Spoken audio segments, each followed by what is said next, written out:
Let's see if we're live. Hello, LinkedIn. How are you doing? I am going to, as we calibrate, I hope you're getting a coffee at 11 a.m.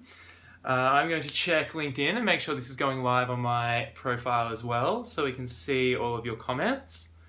But thank you for joining me. If you're joining in, what we're going to be looking at over the next about half an hour is just creating a space for some conversation. I'm working from home, evidently, which isn't a massive change for me, but I know for some people it's an enormous change. And really what I want to focus on today is not how do you work from home, not how do you study from home, but how do you lead from home? What does it mean for you to be a leader in your own life and keep leading and serving your communities, your students, regardless of whether that's from an office, on campus with universities, which we normally are, from the airport in the sky, or now from home. So we'll give it a couple of moments and we'll make sure that we can get everything loaded up. And we've set aside about 30 minutes today to have a conversation. So hopefully this is a really valuable use of your time. If you've got the headphones on or something in the background, that is great. Thank you for joining me. And please pop a comment in the comment section below if you have any questions or anything you want to talk about today, because the more I can understand from you, the better I am positioned to serve. But there's a couple of things I want to start with today. So as we're getting everyone checked in and making sure everything is working, the first thing that we're going to chat about today, and feel free to send me a message if this is coming through, first thing we're going to chat about is a framework to manage your energy. Now, I don't believe you can lead somebody else unless you can lead yourself first. And this starts with being able to manage your energy. Now, some things you'll try to notice. I have what I can see in the framework of the video right now. Some of my body is visible and some of it is not, which is totally fine.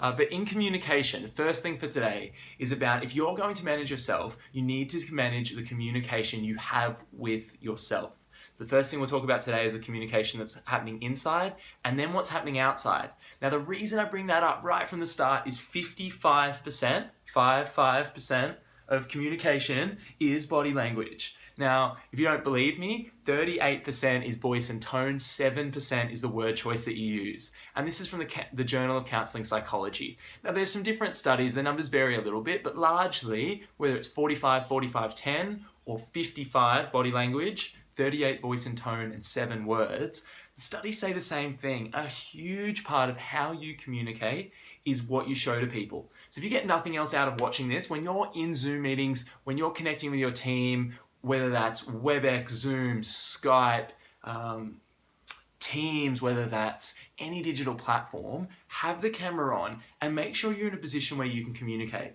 So whether that's little things like you're referring to books and prompts, some of the stuff we'll talk about today, or just you're trying to explain a concept that has 3 layers and you can say it has 3 ideas, idea 1, idea 2, idea 3. That idea that a picture's worth 1,000 words is massive in this environment with how do we get our message and communication across even though we're not in person. But we'll come to that, we'll talk about that in due time. In the meantime, the first thing I want to talk about when you're managing and leading yourself and leading from home, leading from a remote environment, is the conversation you have with yourself every day. So for me, this is something I do around a gratitude practice. So every morning in the shower, I talk quite openly about the strange gratitude practices I do in the shower. You can do it anywhere. This morning, my partner and I sat on the couch and we did a meditation together. But meditation and simply thought of either thinking or observing your thoughts is a really powerful practice. Now, while this doesn't fit necessarily in the meditation category, what a gratitude practice does is it asks you to think of 3 things that you're grateful for right now, today. Now, you can make up the number, whatever works for you. 3 works for me because it's nice and easy and actionable. I can do it in a shower. I don't need to be in there all day. So what I'd like to ask you to do is, if you've got a pen or paper nearby, if you've got an iPad or an iPhone, if you're not that, if you've got a laptop, I'd like you to take a moment and I'd like you to write down 3 things that you're grateful for today. Now, one can be something to do with the weather. So I'm based in Melbourne right now, and I know about 40% of LinkedIn followers for me are based in Melbourne. Another 20 to 30% are based in Sydney. So I'm going to look up the weather in Sydney right now with my trusty little laptop. 28 and sunny. So if you look outside, it doesn't look like the world's falling apart. And maybe, just maybe, it's not. So if you look outside and it's 28 degrees when you're in the shower in the morning, or right now, if you look out of the window, if it's 28 and sunny in Sydney, what's great about the fact that it's sunny? Now, this isn't asking you to make anything up. It's just asking you to choose what you focus on. About 30% of our brain is designated for visual processing. And if you look for something, you're going to find it. Now, there's an activity, if you look behind me right now, if you were looking for orange and reds, you could find some. There's a couple of books that are orange and reds. If you were looking for blues, you could find some. If you're looking for whites, you could find some. And a good tool is if you put your thumb out in front of your face, you can't see my thumbnail, but all our eyes can see in any given field with focus is about the size of our thumbnail. Now, if you're walking around looking for what's wrong, you're going to find it. If you're in Sydney right now and it's 28 degrees and sunny and you're like, oh my gosh, it is so hot outside, I'm sweating, and if I'm sweating, I'll probably get this virus, and other people are stinky, and the sun's on me, so I can't take my laptop outside, and I want to get out of the office, and there's the air conditioner's not working. If you're looking for those things, you're going to find them. But if you flip that and say, what's amazing about the fact that it's 28 and sunny? Well, it's autumn in Australia right now, and lo and behold, it's still amazing outside. Like, what a gift. How great is it? We did nothing to control the fact that the sun came up this morning and it's sunny in Sydney. If you say, what's great about the fact that it's sunny? Well, I'm working from home. So if you want to get a bit of tanning in midday, perhaps, you jump outside for 10 minutes, 20 minutes, wear sunscreen, pop on a hat, slip, slop, slap, pop one on, whatever the last one is, get some sunshine in your day. Now, if you're saying, oh, it's 28 and sunny outside, what else is great about that? Well, it's a Friday. Now, maybe the bars and restaurants are closed, who knows what's happening there, but maybe you sit out on your balcony, have a lovely glass of wine, and it's sunny, so maybe it's a white wine or a rosé. Maybe you have a cold beer, maybe you have a mocktail or a fruit juice. It doesn't matter. If you start the day and say, this is just a fact. If you can't change something, it's not a problem. It's a fact. And if you can change it, why aren't we taking steps to do so? But if something's a fact of life, like the weather, you can, depending on your beliefs, you can pray all you want to change it, but I can pray right now it's not going to snow in Melbourne. If I want to be grateful for the weather, if I want to embrace that, if I want to lead and be my best self, walking around complaining about the weather's no good, 2 months ago in 2020, we were all begging for rain. Then we got rain. Then the news report said the whole thing was flooding and everyone was annoyed that it was raining. Right now, we've got the virus. And if what we're doing in the news cycle and what we see in so many conversations is, it's great people are connecting, but if every time you connect, you just talk about what's wrong, that's fine. You might be in it together, but how long do you want to be in a miserable boat together? We want to be in something where there's an opportunity, where this is a chance to connect. And the weather is the easiest place to start because it's the first thing that throws people off. So if it's 28 and sunny outside, perfect for Sydney. Now, I've said 40% of people who follow me on LinkedIn are in Melbourne. And in Melbourne, it's not 28 and sunny. In fact, I don't know what temperature it is, but I know it's cloudy outside. Let's have a look. We're staring at 20 and cloudy. Now in Melbourne, there's a half decent chance. For in Melbourne, there is a half decent chance that it's actually could snow today or hail, because anything's possible. So in Melbourne, the difference here is, even if it's cloudy outside, what's great about the fact that it's cloudy? Well, for one, you can have a nice coffee when it's cloudy. So have a coffee, cheers to that. You can also say it's cloudy because you get to work outside with your laptop. It's cloudy on a Friday afternoon, wonderful. Maybe you're waiting in to watch a nice movie tonight, even though the cinemas are closed, maybe you have Netflix, you find something on YouTube, a free documentary website. It's great to stay inside. The framing matters so much. So the first thing we have to do when we're trying to lead from home, lead ourselves, is deal with the communication we have internally. Now, the outside world, fact of life, we have a chance whether we view that as something that's holding us down or something that's giving us opportunities and lifting us up. That first reframe is critical. The second thing I want to talk about in terms of leading from home is how you manage your energy. So if you're looking at the world and we're starting with a gratitude practice, I hope you've written down 3 things that you're grateful for today. One could be what's great about the weather, so reframing it. Another thing could be what's great about someone you get to meet or speak with today. Is it a friend or a colleague or a boss? What's great about that?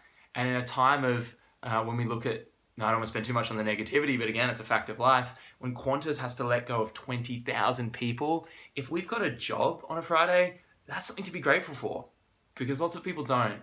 And a couple of days ago, lots of people did. So things can change like that. So if you've got a job right now, even if it's challenging, if it pushes you, is that an opportunity to grow? Are you working from home? Is the internet a little bit dodgy? Great, this is an opportunity to learn about a new platform, to figure out how to lead in a digital environment. Seeing it as an opportunity is an unlock. And the third thing after the weather and after the people you're around is, even just for yourself, what are you grateful that you have right now? I mean, right now I've got a roof over my head, I've got an internet connection, I've got a tripod with an iPod, tripod with an iPhone. That almost worked. Let's pretend it's an iPod, it sounds better. Tripod with an iPod set up on the couch, live streaming to you. Like, I'm so lucky that I can do this and afford the subscriptions and the technology and to make it work. So for me, I'm just grateful that I get to share some things with you today. And if this helps one or two people, then I had a little bit of fun sharing some tips. And if that's a positive impact on the world, beautiful. I love it. What would it mean for you to take half an hour out of your day and just donate it to giving and helping somebody else? And so that leads us into the next topic of managing your energy. So if you're going to lead from home, it's really easy to stay in your pajamas. And I'm loving the pajama memes, amazing, right? But it's really easy to have low energy from home. So the framework we use for managing your energy has 4 parts: P, E, M, and S, or PEMS. Now what that stands for is your physical energy, your emotional energy, your mental energy, and your spiritual energy. Now you'll see this pop up time and time again. On the bookshelf behind me, there's a great book called The 5 a.m. Club, which talks about mastering the four inner domains, I think he calls them. And this is like your mental health, your emotional health, your spiritual health, your physical health. There's another book, lots of books, which I have a lot of copies of, called The 7 Habits of Highly Effective People. And the 7th habit is called Sharpen the Saw. Now, in that habit, I wonder if I can find a little diagram here. This is why you prepare earlier, friends out there. I wonder if he's got it. Yeah, beautiful. Here it is. If you can see that. 7th habit, physical, emotional, spiritual, and mental energies. So these things have been talked about for so long. And for me, I use it to manage my energy internally. I call it PEMS because it's easy to remember. Physical, emotional, mental, and spiritual. And here's what it means.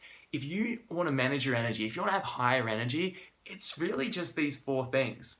Your physical energy, so what you eat, how you exercise, how you sleep. Your mental energy, which is like front of the brain, prefrontal cortex, the skills, frameworks, techniques, strategies, ideas that you're putting into your mind and using to solve your problems in the day.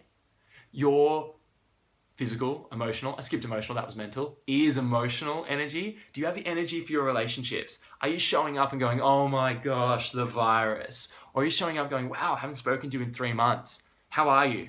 What happens? Tell me everything about your life before a week ago. Frame it. Put a signpost there and say the last week, crazy, I get it.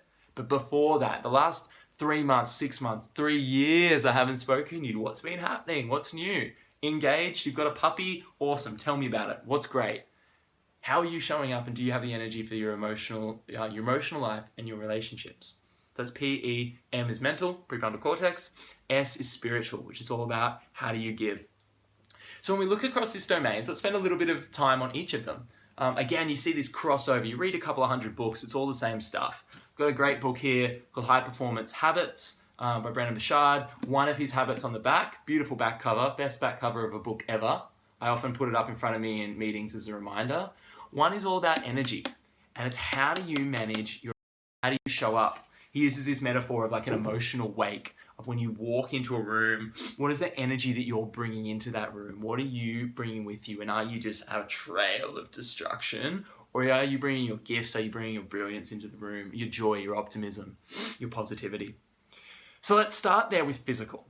So if you're leading from home, this means leading and deciding that you being at home does not mean you're going to let the physical health fall apart. Now, if that's a glass of wine and a muffin here and there and an extra slice of toast, fine. But there are some very distinct and intentional actions you can take to make sure your physical energy when you're at home is increasing, not decreasing. Because things are either going to get better or worse. A month from now, 3 months from now, 6 months from now, your physical health is going to be better or worse.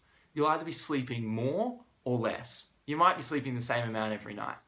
But how are you eating? How are you exercising? It can be better or it can be worse. It's very unlikely it sits exactly the same with such a big shift in lifestyle, aka being at home, being near the fridge, being near the bed, gyms potentially locking down. With those changes, things are going to change for sure. The only thing that's constant is change. Now, how do we want our bodies to change in the next couple of months? So physical. Couple of easy things you can do. There are lots of free online videos and online workouts, things like YouTube, where you can target different sorts of workouts and you can just do them in your lounge room. Now, our little apartment's 5 meters by 6 meters. I'll say that again, 30 square meters. That's how big our apartment is. It's not very big.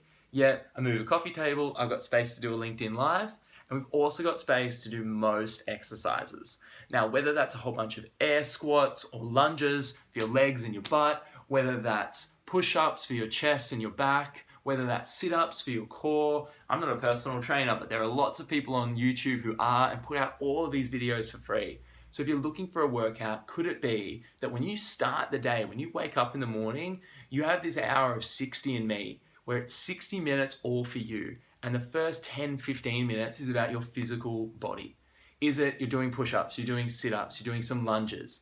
Is it even safe to walk around the block? You go outside for 15 minutes. You go for a quick run. You walk the dog. Something that's physical. And if you can layer that physicality with a healthy breakfast and be in a state where what you're putting into your body is fueling your body, not you're putting garbage in, garbage out, as we always say. If you're putting in what's fuel, what's going to build you up and give you energy, that's even better. It starts with the pillar number 1, the physical domain. Second pillar, E. I'll see if I can remember my own acronym this time. E for emotions. What are you doing to manage your internal emotions and how you're showing up with your energy for the relationships in your life? Now for me, before I go into meetings, into workshops, I've started writing down the top 3 emotions that I want to focus on to be successful in this workshop. Now, this is really different. If I'm trying to inspire and work with university students and work them towards this idea of leadership on their first week of university, I might be bringing in very different emotions. I might focus on being positive, being inspirational, being happy or joyous, or joyful. But if I'm going to a meeting with potentially a client who's a little bit more concerned, there's a bigger project, there's an element of risk, there's a level of uncertainty, if I go in all optimistic and upbeat and anything's possible, I don't necessarily get the right result because that level of energy just isn't appropriate for that environment. Instead, the emotions I might want to focus on are being more, and I use the word emotions loosely, but these might be thought patterns, emotions, feelings. I might want to be more calm. I might want to be more supportive. I might want to feel more at peace. And if I can be peaceful and calm as the outside world is a little bit chaotic, I can increase my sense of certainty, and with certainty comes confidence. So if you want someone to be confident in you, you need to be certain. You don't want to be over certain. You don't want to come across as arrogant or egotistical, definitely not. But you want to show certainty and security that you're somebody who can be trusted, that in this environment you can be a go-to person. So for me, when I go into environments that there is a level of uncertainty or fear or worry or how do we do this, it's calm, it's patient, it's persistent, it's listening skills, it's all the non-verbal acknowledgement, yes, I thought you said this, is that correct? Okay, it is, great, let's continue. That's what I want to bring into the space. And so for me, nailing 3 emotions that I want to bring into any situation helps me manage my energy in relationships and stay on top of my emotions. Thirdly, the third thing in the PEM system, and what you might do of a 60 and me hour in the morning, or whether that's 15 minutes or you pop it up or spread it throughout the day, if you want to master and get on top of those 4 domains of energy to help you lead from home, the third area, PEM, is the mental domain. Now, I'm definitely not one to shy away from all the books that I have behind me. I often say in workshops, you won't hear an original idea for the whole day. Everything I'm telling you, these are things that I've learned from others and that I'm able to now share. But if you want to master this area of that mental domain, and this is, do you have the ideas, the strategies, the frameworks to master whatever it is you're doing? The third thing it is, in that mental energy bucket, is what are you putting in? Our whole world, our entire world, everything you've ever experienced. If it's not the internal self-talk, it's a representation of what you've seen with your eyes, heard with your ears, smelt with your nose, that's going to sound funny, smelt with your nose, tasted through your mouth, or touched or engaged with your hands, your feet, your senses. Those 5 senses dictate our whole experience of life. So when we look at our mental frameworks for operating in the world, how you can master that and control that, and something that helped me transition from engineer to nonprofit recruiter to running a business, was I mastered what I put in my ears. So the first thing is, are we listening to the radio every day or the TV at night? Are we listening to the world's falling apart, the world's falling apart? Or are you listening to audiobooks, podcasts, things that inspire you?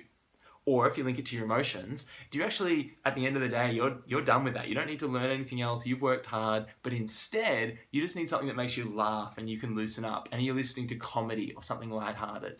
Are you listening to a documentary? Are you listening to an audiobook of a historian or a leader who managed through tough times? Because surprise, surprise, like in case we didn't know, things have gone wrong before, they'll go wrong again.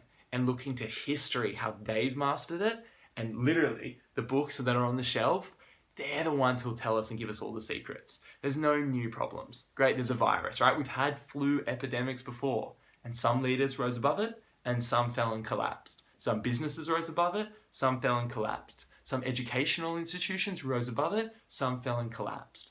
So if we want to lead, we can master what we put in our ears and what we listen to, and what we see. Now, if what we're looking at, like a lot of people, especially when I do this with students, the number varies.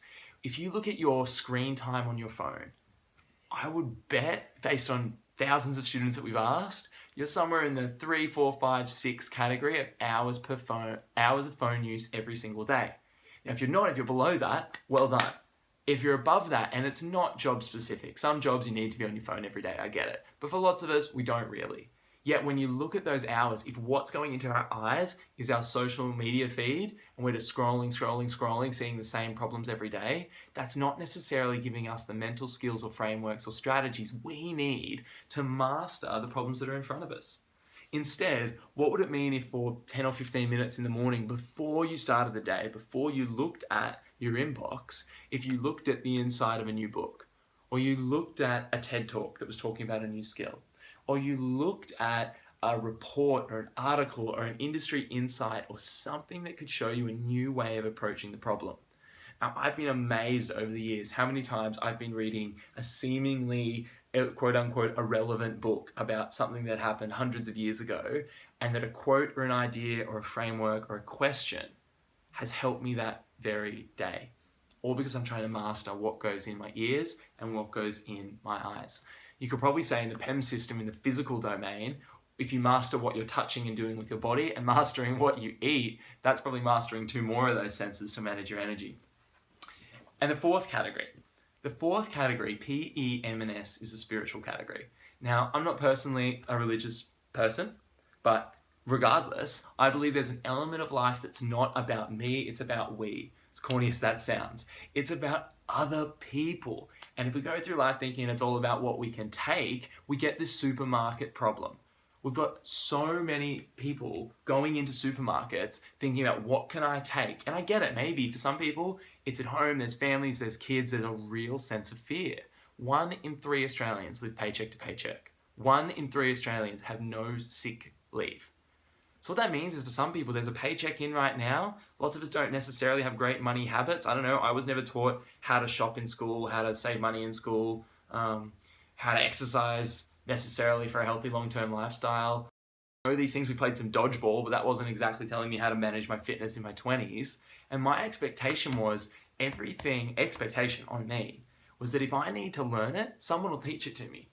And what I've realized is that's not right. It's the wrong way of looking at the world. It's a focus on what can I take and what's been given to me. Versus, if I learn new things, if I read the book, watch the TED Talks, listen to the podcasts, I can give more. It's about what I can give, not what I can get. And the supermarket problem is all get.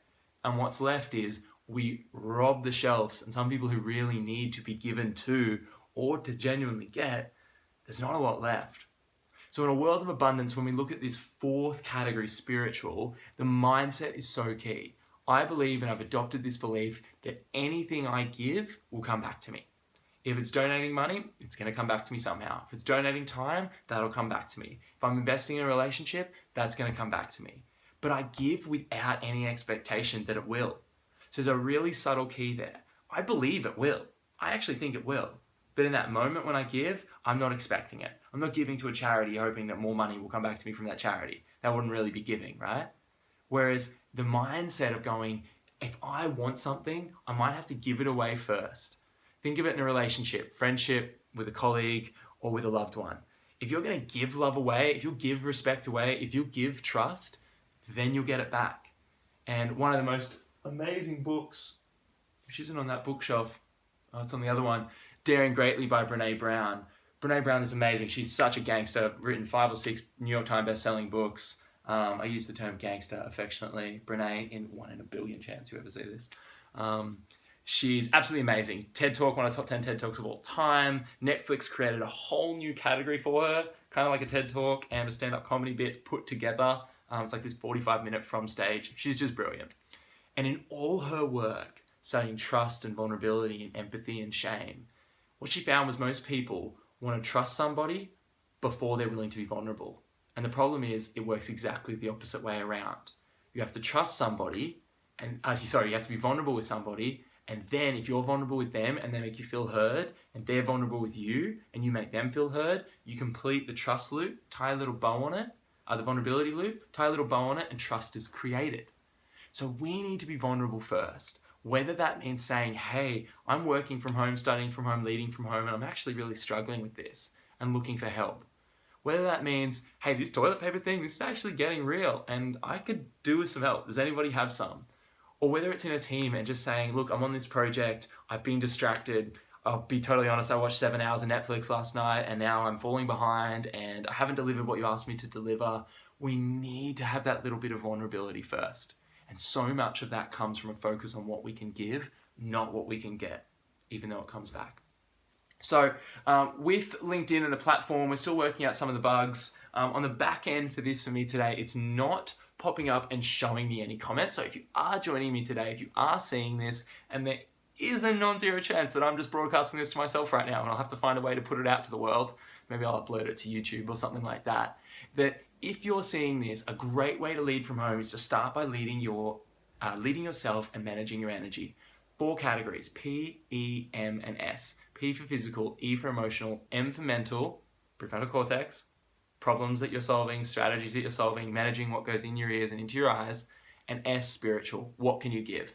So in the last couple of minutes we have together, I'd ask you, what is it that you can give today? On a Friday, with everything that's going on in the world, is there something you can give away? Is it you've got extra supplies and you can cook muffins and tomorrow morning you can stand outside Woolworths and give out muffins to elderly people as they go and shop, as a random and somewhat maybe terrible example. I don't know if you could do that, food safety laws. Is it that you've got a couple of extra books on your bookshelf and you might rent them out to someone who's all of a sudden at home and got some free time on their hands? Is it that you've got a neighbor or someone on the street or in your community that you know is a single mom or a single dad, or they have a dog that's really high energy, they got a little Jack Russell in a tiny apartment and you could offer to take it for a walk or take out the trash or help them out in any way? Is there anything you could do to help somebody else out today, this weekend, and make sure that you're managing that spiritual energy on your side? Because it's so easy to look at the problems in the world, and it's actually a lot harder, I believe, to take the time out consciously each morning, take an hour out, focus on your physical energy, focus on your emotional energy, your mental energy, and your spiritual energy, and then actually do something for somebody else. That takes more conscious effort. And that's why we don't all do that. The problem is if we don't do that, we suffer the consequences. And it's very hard to lead other people if we're not in a good place ourselves. So with that, I hope some of those insights today have been helpful. If you're looking more for planning and reflecting the next week, what I'd ask you to look at, and the whole topic of this around planning and reflecting, is thinking about the week that you've just had on a 0 to 5 scale across those 4 domains, where 5 is this area of my life is full of energy, I'm pumped up with energy, it brings me excitement, joy, all the good things. Give yourself a 5. 4 or a 3, this area is pretty good, but maybe it needs some work. 2 or a 1, oh, I got a problem. And 0, like this is crisis mode, like I'm just in the fridge on my physical energy, eating pizza and chocolate all day. If you're in crisis mode, and if you identify that, self-awareness is the first step, but it can't stop with self-awareness. So across those 4 categories, I'd ask you, give yourself a 0 to 5 rating. But as we reflect, we then need to go from self-awareness to self-transformation. So the next week ahead, planning on a daily basis, try this out. Try using the 60andMe hour to start the day. Think of, for 15-minute slots at the start of the day, 4 slots, can you schedule in something that would increase each of those energy buckets as you go throughout the day? So what that means is it might be 15 minutes of doing push-ups and sit-ups. It might be 15 minutes of doing a gratitude practice. What is something that you could commit to doing? Set an alarm the same time each day, whether it's 6 till 7 or 7 till 8. How could you use that hour at the start? And plan that into your calendar for the next week. And with that, I hope some of these insights about how I manage my energy, how I try to lead from home, have been helpful. If you reflect on the week, this week, see where you're at, 0 to 5, and then next week on Friday afternoon or at this time, 11:30, 12, try to reflect on the next week and see if you've made those numbers go up. And if you have, as always, shoot me a message, drop me a comment, let me know how you've gone. I'll be fascinated to know if it's worked for you. So with that, have an amazing Friday, have an amazing weekend, and above everything else, if you want something to come back, give it away first. I'd love to hear what you do. So all the best. I hope this has gone out live on LinkedIn. If it hasn't with the technology, we'll deal with that. We'll upload it, we'll share it. But if it has, thank you for joining me. I hope you've got something out of it, and I'll see you again soon. Bye-bye.